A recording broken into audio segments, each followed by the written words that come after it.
In a single 24-hour period, U.S. and Israeli forces struck over 500 individual targets deep inside Iran.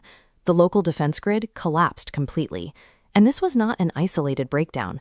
During Operation Sindoor, Indian jets penetrated Pakistani airspace with ease, and recently, U.S. aircraft moved through Venezuelan skies undetected. These three nations share one critical strategic vulnerability. They all entrusted their national airspace to heavily marketed, Chinese-made air defense systems. This chart ranks global arms exporters by volume. It shows China holding the position of the fourth largest exporter in the world. Their massive market share is driven by a simple pitch to developing nations, offering modern-looking defense hardware at a drastically lower price than Western competitors. China sells these systems with high-end claims.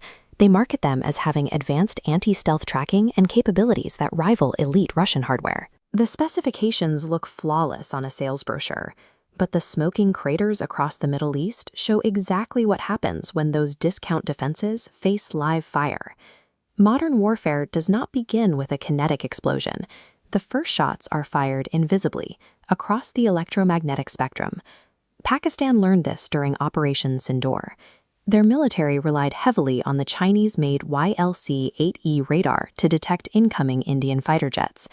This visualizes an active electronic warfare attack, using electromagnetic energy to jam enemy networks.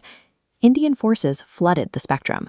Lacking jamming resistance, the Chinese radar was overwhelmed.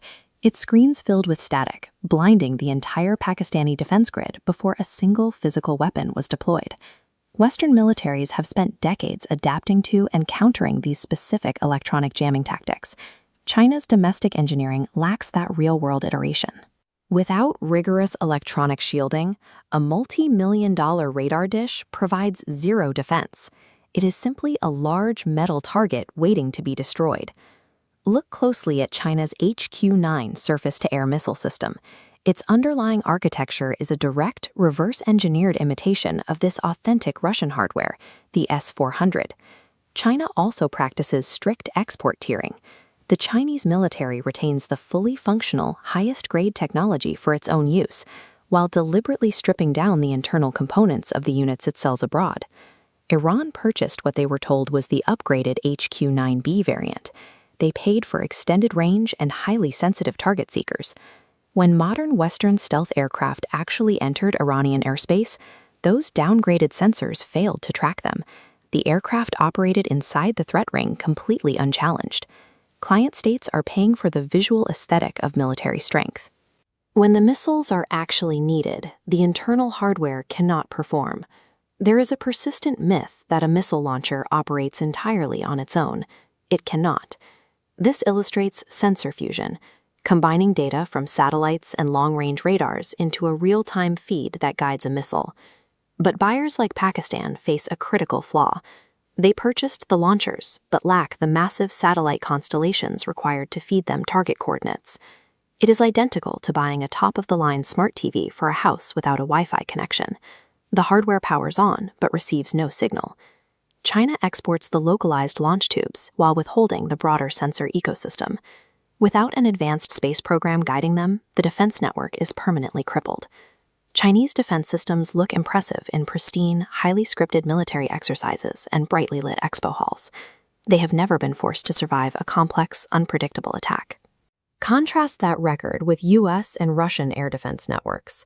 These systems operate in hostile, chaotic environments. Grueling conflicts in Ukraine, Syria, and the Persian Gulf act as a violent testing ground. Every operational failure forces engineers to immediately patch the software and upgrade the hardware against real-world threats. The total collapse of Chinese tech in Iran is now sending shockwaves through the global arms market. Developing nations are suddenly recalculating their defense budgets. The upfront financial savings of Chinese hardware carry an unacceptable national security risk.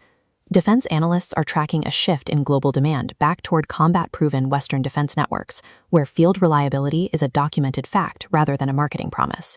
A shiny brochure cannot shoot down an incoming missile. When a nation's airspace is breached, trusting a discount knockoff is a fatal miscalculation.